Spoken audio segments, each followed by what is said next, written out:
حضرت سلیمان علیہ السلام پرندوں سے ہم کلام ہونے کی قدرت رکھتے تھے۔ پرندوں نے جب حضرت سلیمان علیہ السلام کو زبان دان اور محرم راز پایا تو انہوں نے اپنی چون چون ترک کی اور پیغمبر خدا کی صحبت اختیار کر لی۔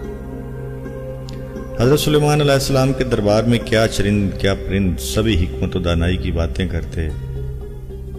ایک دن دربار لگا ہوا تھا، معمول کے مطابق حاضرین دربار میں اپنی اپنی زبان میں باتیں کر رہے تھے۔ تجربے اور دانائی کی نہریں رواں تھیں۔ اس روز پرندے اپنی صفات اور ہنر بیان کر رہے تھے۔ آخر میں ہدہد کی باری آئی۔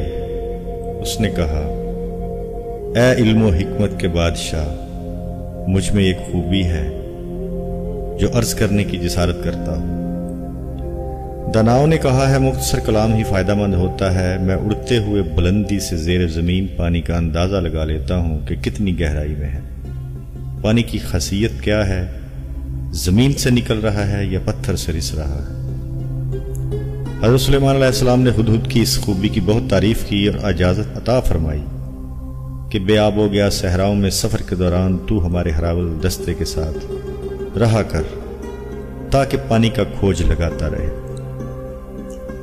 زاغ بدنیت نے جب سنا کہ ہدہد کو ہراول میں شریک رہنے کا اعزاز عطا ہوا ہے تو مارے حسد کے انگاروں پر لوٹنے لگا۔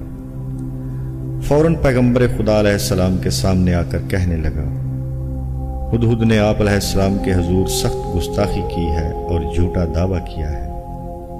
اسے اس کذب بیانی کی سزا دی جائے۔ اس سے پوچھئے کہ تیری نظر ایسی تیز ہے کہ پاتال میں چھپے ہوئے پانی کی خبر دیتی ہے، تو پھر تجھے زمین پر بچھا ہوا جال کیوں نظر نہیں آتا جو شکاری تجھے پھانسنے کے لیے لگاتا ہے؟ ایسا ہنر رکھتا ہے تو جال میں گرفتار کیوں ہو جاتا ہے؟ آسمان کی بلندیوں سے وہ جال کیوں نہیں دیکھ لیتا؟ زاغ بد نیت کی بات سن کر حضرت سلیمان علیہ السلام نے ہدہد سے دریافت کیا کہ اس دعوے کی صداقت کا ثبوت پیش کر۔ ہدہد نے بے خوف ہو کر عرض کی، اے بادشاہ سلامت، اگر میرا دعویٰ صحیح نہ ہو تو یہ گردن حاضر ہے۔ یہ صفت مجھے قدرت نے عطا کی ہے۔ جب قدرت ہی یہ صفت سلب کر لے، جب فرمانے قضاء و قدر جاری ہو اور میرا آخر وقت آ جائے تو نگاہ کی کیا خوبی۔ ایسے موقع پر عقل کام نہیں کرتی، چاند سیاہ ہو جاتا ہے اور سورج گرہن میں آ جاتا ہے۔